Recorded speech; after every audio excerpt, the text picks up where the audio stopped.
This video contains news and analysis related to a recent terror attack in Kashmir. The content may include sensitive visuals and discussions that could be distressing to some viewers. Viewer discretion is advised. We strongly condemn all forms of violence and terrorism.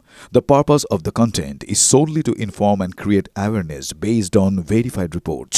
বাহ এবার হয়েছে স্বাদ হ্যাঁ অপূর্ব স্বাদ এমডিএচ এর চাঙ্কি চাট মশলা জীবনে আসল স্বাদ জাগলো আসল মশলা এসএস এমডিএচ পেহেলগাঁও হামলার পরেও আরো বড় হামলা ছক পাকিস্তানের। এই মুহূর্তে কেন্দ্রীয় গোয়েন্দাদের হাতে বিস্ফোরক তথ্য। পাকিস্তানের গুপ্তচর সংস্থা আইএসআই তাদের আরো বড় ছক ফাঁস হয়ে গেল। শুধুমাত্র পহেলগামে ট্যুরিস্টদের ওপরেই নয়, এছাড়াও ভারতের সীমান্তরক্ষী বাহিনী, কাশ্মীরি পণ্ডিত, হিন্দুদের ওপরে আরও বড় হামলা ছক। এই মুহূর্তের বড় খবর, পাক গুপ্তচর সংস্থা আইএসআই এর চক্রান্তের পর্দাফাঁস করলেন কেন্দ্রীয় গোয়েন্দারা। কেন্দ্রীয় গোয়েন্দাদের হাতে বড় তথ্য, কাশ্মীরের পুলিশ, সিআইডি, রেলকর্মী, হিন্দু পণ্ডিতরা টার্গেট। এছাড়া সীমান্ত সুরক্ষা বাহিনী, প্রবাসীদের ওপরও হামলা ছক পাক গুপ্তচর সংস্থার। আমাদের সঙ্গে গ্রাউন্ড জিরো থেকে এই মুহূর্তে আমাদের সহকর্মী জ্যোতির্ময় রয়েছেন। জ্যোতির্ময়, পাকিস্তানের গুপ্তচর সংস্থা আইএসআই তাদের এই নতুন যে প্ল্যান, কেন্দ্রীয় গোয়েন্দারা যেমনটা জানতে পেরেছেন, তো ভয়াবহ।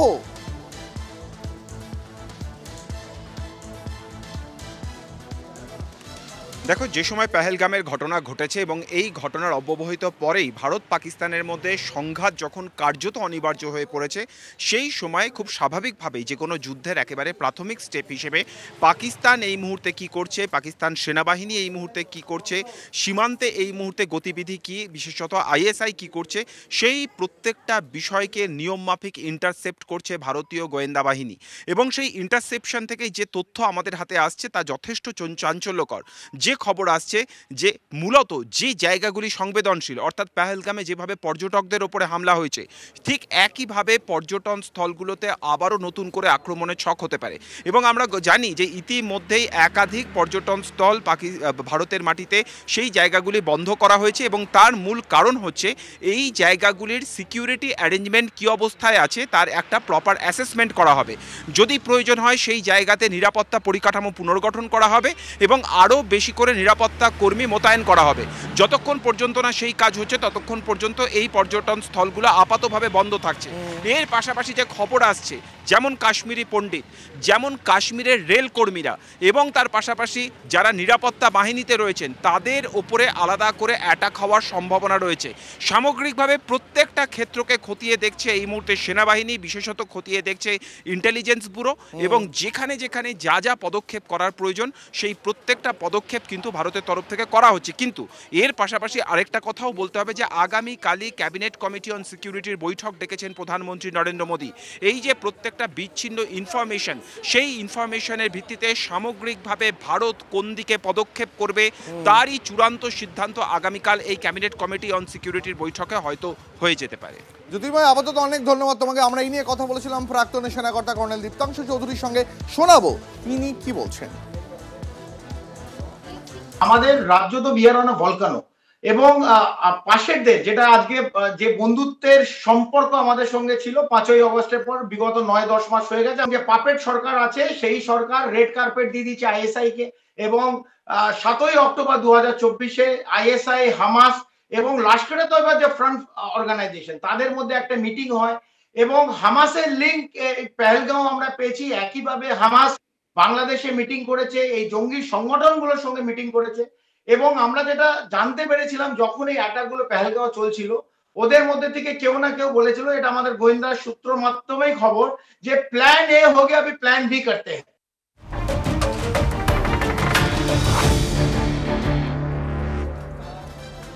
এই মুহূর্তে আরো বড় একটা আপডেট জানাবো আপনাদের। আরো একটা লেটেস্ট ইনফরমেশন আমরা পাচ্ছি এই মুহূর্তে। পাকিস্তানের তরফ থেকে ভারতের সেনাবাহিনীর সঙ্গে যুক্ত ওয়েবসাইট হ্যাক করার চেষ্টা, কিন্তু আবারও ব্যর্থ হলো পাক সাইবার আর্মি। জানি রাখি আপনাদের, আরও এক বড় ষড়যন্ত্রের পর্দাফাঁস। ভারতীয় সেনাবাহিনীর সঙ্গে যুক্ত ওয়েবসাইট হ্যাক করার চেষ্টা করে পাক হ্যাকাররা, কিন্তু ভারতের ডিজিটাল সুরক্ষার কাছে আবারও ধরাশায়ী ইসলামাবাদ। গত দুদিনে 48 ঘন্টায় অন্তত দুবার পাক হ্যাকাররা ওয়েবসাইট হ্যাক করার চেষ্টা করে, কিন্তু দুবারই ভারতীয় সুরক্ষার কাছে নতি স্বীকার করে তারা।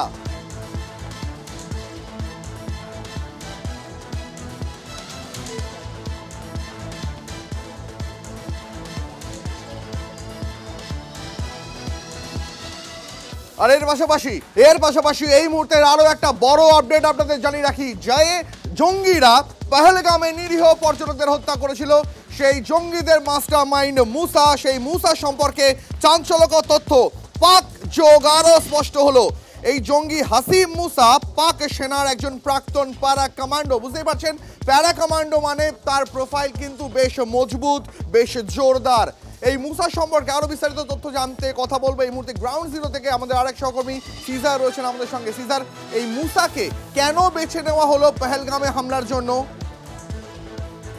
দেখো, যেটা প্রাথমিকভাবে জানা যাচ্ছে যে 4 জন হত্যাকারী ছিল, তার মধ্যে 3 জনই পাকিস্তানি, এবং এই 3 জনের টিমটাকে সীমান্ত পেরিয়ে বা নিয়ন্ত্রণ রেখা পেরিয়ে নিয়ে আসার পেছনে ছিল এই হাসিম মুসা। এই হাসিম মুসা যে লস্কর তৈবার অন্যতম সদস্য, সক্রিয় সদস্য এবং অন্যতম ট্রেনার, কিন্তু তার পাশাপাশি তার অতীত যেটা জানতে পেরেছেন গোয়েন্দারা, তিনি একসময় পাকিস্তান সেনাবাহিনীতে ছিলেন এবং প্যারা কমান্ডো ছিলেন, এবং সেই প্যারা কমান্ডো বলেই তাকে এই অপারেশনের নেতৃত্বে তাকে পাঠানো হয়েছিল। এবং তা নতুন নয়, এর আগেও বিভিন্ন সময় আমরা বহু এই ধরনের সন্ত্রাসবাদী হামলার পরে দেখেছি সেই হামলাকারীরা যারা রয়েছেন তাদের মধ্যে সরাসরি পাক সেনা যুক্ত থাকে।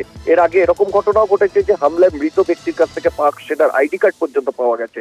অর্থাৎ পাকিস্তান যতই অস্বীকার করুক না কেন যে তাদের এই ক্ষেত্রে কোনো যোগ নেই, কিন্তু যত দিন যাচ্ছে ততই কিন্তু ভারতীয় গোয়েন্দাদের কাছে পর্যাপ্ত তথ্য প্রমাণ উঠে আসছে যে খালি লস্কর ই তৈবা নয়, লস্কর ই তৈবা ছাড়াও সরাসরি পাক সরকার, আইএসআই এই হত্যাকাণ্ডের পেছনে যুক্ত ছিল। বেশ সিজার, অনেক ধন্যবাদ তোমাকে।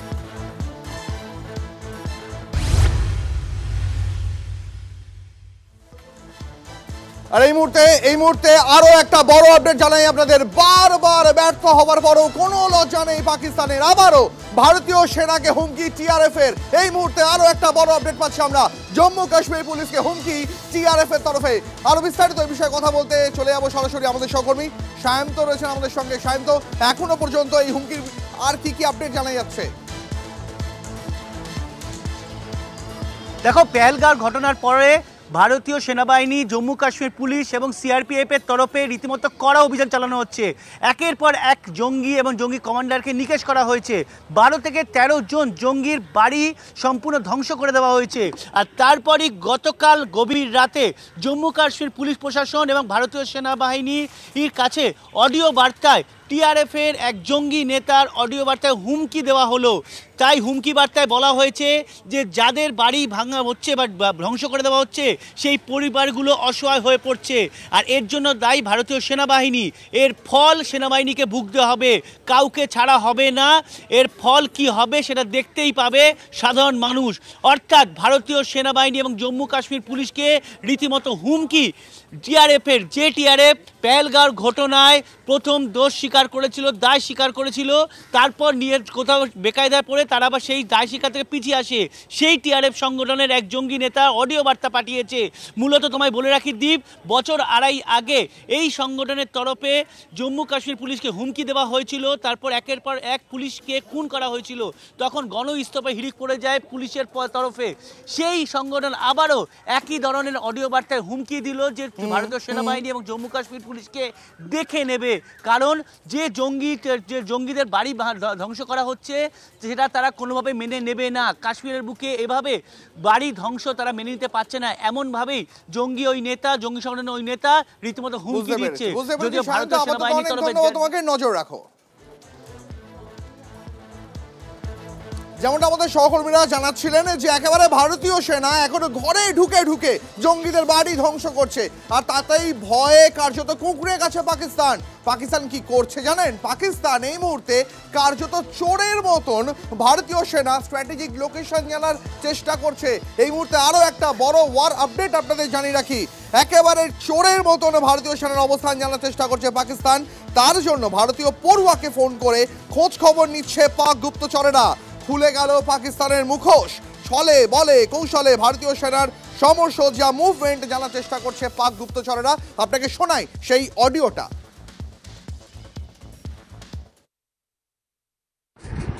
हेलो हेलो गुड मॉर्निंग, जय हिंद। जय हिंद। शुभम कुमार शर्मा जी बात कर रहे हैं? हाँ जी। अकाउंटेंट विनय गुप्ता बात कर रहा हूँ, इधर से एपीएस बठिंडा से। कैसे, बढ़िया हैं आप? हाँ मैं बढ़िया, आप बताओ। जी, तो अभी मुझे ये बताइए कि आपके जो क्लास फेलोज हैं साथ के, इनका कुछ ना अभी इनसे वार्तालाप नहीं इनके पापा से हो पा रहा कुछ स्टूडेंट्स के, तो ये जो आर्मी के थे ये आरटी ब्रिगेड वगैरह, ये इनके अभी अब बठिंडा कैंट से आउट गई है जो इनके लोग हैं सभी, इसके लिए बॉर्डर वाली साइड पे निकल गए हैं। मैं तो कैंट के बाहर रहता हूँ, मुझे नहीं पता सर जी। एक्चुअली ना क्योंकि इनसे वार्तालाप नहीं हो पा रहा है, तो कल आपके पापा ने बताया था कि मे भी शायद फैमिलीज वगैरह पीछे हैं, बाकी तो सभी लोग कह रहे थे कि आउट हो गए इधर से। आप बता दो, स्टूडेंट के नाम बता दो, मैं उनसे खुद ही पूछ लूंगा कि आपकी सिक्योरिटी फी आगे की नहीं आई।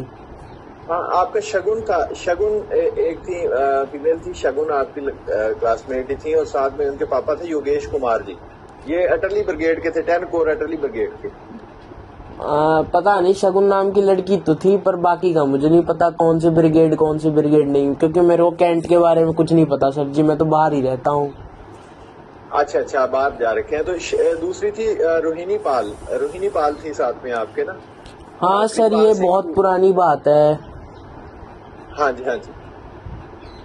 तो अभी इनके डिपॉजिट का क्या करेंगे इधर साथ में, क्योंकि इनका तो अभी रिटर्न में, आपका तो चले हो जाएगा, आपसे वार्तालाप हो गया था, आपके पापा से बात हो गई थी, तो इनका कैसे हो पाएगा, क्योंकि ये तो अभी आई थिंक आउट जा रखे हैं ना, नफरी तो सभी आउट जा रखे हैं। कैंट में आप लोग नहीं अभी जाते? कैंट से काफी दूरी में नहीं, क्वार्टर कैंट से दूरी नहीं है, हम लोग कैंट के बाहर रहते हैं, मतलब रेलवे स्टेशन के पास रहते हैं, बठिंडा रेलवे स्टेशन के पास। हाँ, तो फिर उधर से तो गई है ना, उधर से तो ट्रेन पे आपने देखा भी है ना कि आउट हुए हैं सभी, वो फैमिलीज रह गई पीछे बैठ। नहीं, बठिंडा स्टेशन से तो कोई ट्रेन नहीं जाती है। नहीं, मिलिट्री ट्रेन तो आउट हुआ है ना, मिलिट्री ट्रेन पे जाएंगे ना, वो सिविल ट्रेन में थोड़ी जाएंगे। फौजी जो आगे अपने गए ना, अभी आपको पता ही है, ये इनके साथ ये अपने जो आतंकवादी हैं इनके साथ अपना चल रहा है ना, मुठभेड़ चल रहा है अभी पाकिस्तानियों के साथ। वो तो भैया वो जाने, मुझे क्या पता कि क्या चक्कर चल रहा है क्या नहीं चल रहा है, मैं तो घर में खाता हूँ, पीता हूँ, सो जाता हूँ। अच्छा, चले। আপনারা দেখলেন কিভাবে পাক গুপ্তচররা ভারতীয় সেনার অবস্থান জানার চেষ্টা করছে, তার মানে এতটাই ভয় পেয়েছে পাকিস্তান। আরো একটা প্রমাণ দেখাই আপনাদের, একেবারে পাক প্রতিরক্ষা মন্ত্রী তিনি 48 থেকে 72 ঘন্টার মধ্যে আশঙ্কা করছেন ভারত প্রত্যাঘাত করতে পারে। আর এই ভয় বন্ধ করে দেওয়া হলো পাকিস্তানের বাণিজ্যিক বিমানের ওঠানামা। আরো একটা বড় আপডেট, সার্জিক্যাল স্ট্রাইকের ভয়ে থরথর করে কাঁপছে পাকিস্তান। যুদ্ধকালীন পরিস্থিতির আবহে আকাশ সীমা সংকুচিত করলো পাকিস্তান। জারি করা হলো নোটাম, অর্থাৎ নোটিস টু এয়ারম্যান ইস্যু করা হলো, বন্ধ করে দেওয়া হলো অসামরিক এয়ার ট্রাফিক রুট। লাহোর ইসলামাবাদের এয়ার ট্রাফিক রুট 3 দিনের জন্য বন্ধ করে দেওয়া হলো। 28 থেকে 30 এপ্রিলের মধ্যে লাহোর ইসলামাবাদে কার্যত বাণিজ্যিক বিমানের ওঠানামা বন্ধ থাকবে।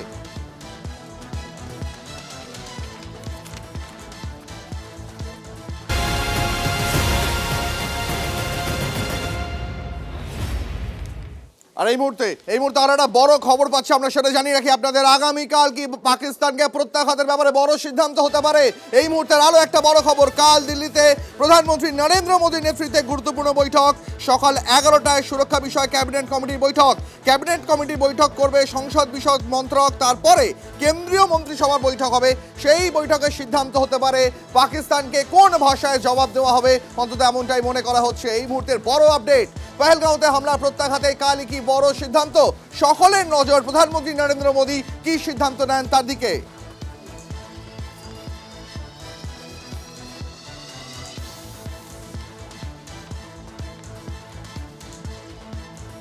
MDH চানা মশলা, এখন ছোলা হোক বা বরবটি দানা, সাদা চানা হোক বা কালো, সব রান্নাই হবে অসাধারণ। MDH